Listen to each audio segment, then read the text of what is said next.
What's going on, you guys? Today we got kind of a lot to talk about, so I'm going to try to keep this as brief as possible. The warm-up is very straightforward, nothing too complex. We're going to begin by running in place. I know, it's a lot.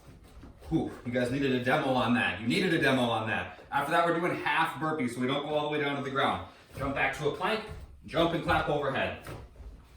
Last, but not least, we are moving on to some straight arm sit-ups. We're going to take a seat on our butt. I'm going to lock my elbows out. So my arms are straight up in the air, I sit up, my arms are still straight up in the air. It doesn't change. Okay? They're pointing straight up at the bottom, and they're alongside my ears at the top. Those are straight arm sit-ups.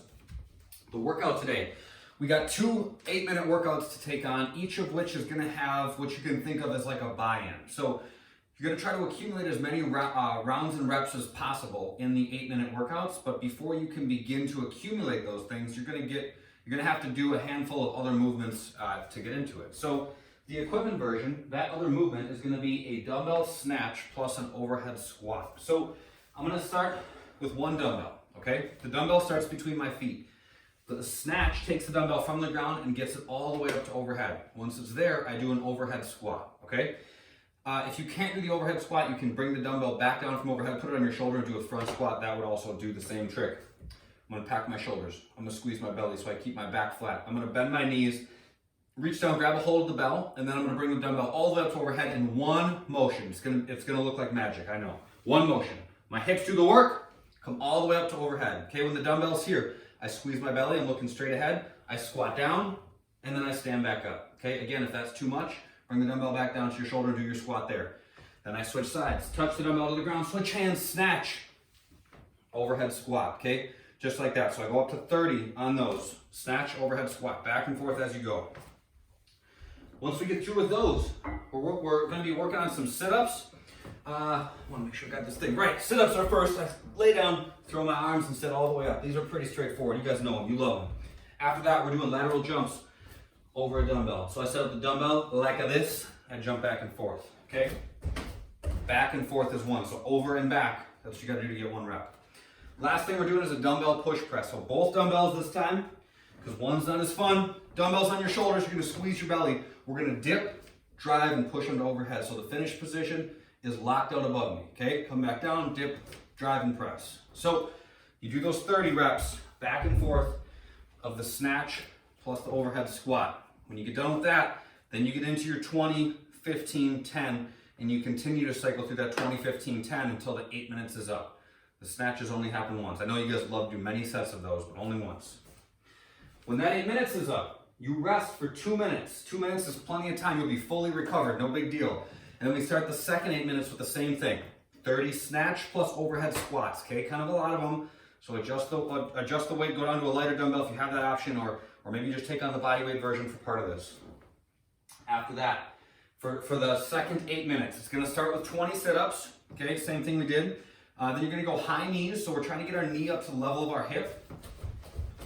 Think like running in place, but kind of exaggerating the range of motion there. And then the last thing we're gonna do is a suitcase lunge step. So again, I have 2 dumbbells, one in each hand. I'm gonna step out, tap my back knee, and then stand back up and switch sides. Tap my back knee, stand up and switch sides. Just nice and easy on the pace for those. That's the equipment version. For the body weight, we're starting with hollow rocks. That'll be the buy-in. 50 of them, all right? You guys can scale the quantity as is needed. 50 is a lot. If you're just going to be sitting around saying bad words, getting upset, but you can't keep going because you get stuck because they're tricky, lessen the quantity, okay? Hollow rocks. I lay on my back. I put my arms up overhead. I point my toes, lock my knees, and I'm just rocking forwards and back, okay? Not a drastic range of motion. Remember, you can bend your knees to scale. You can put your arms alongside your hips to scale. Those are a couple ways to make them a little bit easier, but they're still going to be pretty challenging nonetheless.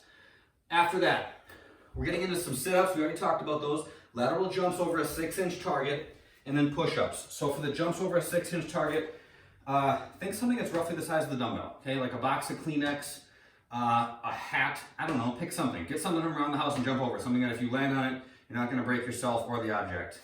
Maybe a roll of toilet paper, how about that? Push-ups. We're gonna go with a shoulder width grip, okay? I lower down until my chest touches, and then I push all the way back up. If that's too much, I go from my knees instead.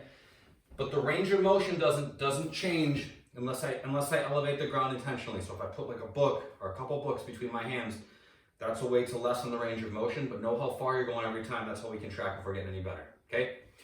That's the first 8 minutes. Second 8 minutes starts the same way, 50 hollow rocks, okay? And we're doing sit-ups, high knees, we already talked about those, and then just basic lunge steps, no weights, right? We just step out, tap our back knee to the ground, and then stand back up and switch sides. Pretty standard. The accessory work today, wide stance good mornings, okay? So a good strengthener for the legs, it's also a good mobilizer for the legs. So we're gonna get into this stance here. I'm way spread out, okay? My feet are basically pointing straight forward, a slight angle out is okay. I'm gonna bend my knees to start. You can go hands across your chest, you can go hands in the back of your neck, whatever you prefer. If you guys wanna add some weight to this, if you have a barbell, put the barbell back behind your neck, that's totally fine. If you don't, and you just wanna put find your biggest leather-bound book and hold it at your chest or something like that. If you have like a light dumbbell, you can hold that at your chest just to give yourself a little bit more resistance, but our bodies do weigh something, so you can use that weight as well. I'm gonna bend my knees. I'm gonna keep my belly tight, my back needs to stay flat as I do these, and I'm gonna fold forward nice and slowly. So I'm aiming at the bottom for tension on the inside in the back of my legs, and then I'm standing back up. Emphasize slow, controlled speed on these. Don't worry about rushing them, okay? Hands across my chest, knees are back. My knees push out, slowly fold forward, and then stand back up. I can feel a lot of tension when I do them. Aim for that, okay? The mobility work is gonna be wide legs up the wall. So my feet, I'm gonna sit. If I was using this, I'd sit with my butt right up against the wall. My legs would be vertical up the wall, and then I just let my feet splay out to the sides, okay? The further that my feet fall to the sides, the more of a stretch I'm gonna get on the adductor muscles on the inside of my thigh here. Those muscles get really tight from all the squatting that we do, and when we loosen them back up, oh man, does it free up a lot of range of motion. So embrace this one. Every minute or so, walk your feet down a little bit lower. You will benefit from spending some extra time there, and doing it when you're warmed up is not so bad. So take it on. And if you guys have questions, you know what to do. You email me. That's all you gotta do. You just email me, and I'll figure it all out for you. That's all I got for you guys today. Have a good one, and I'll see you next time. Bye, bye, bye.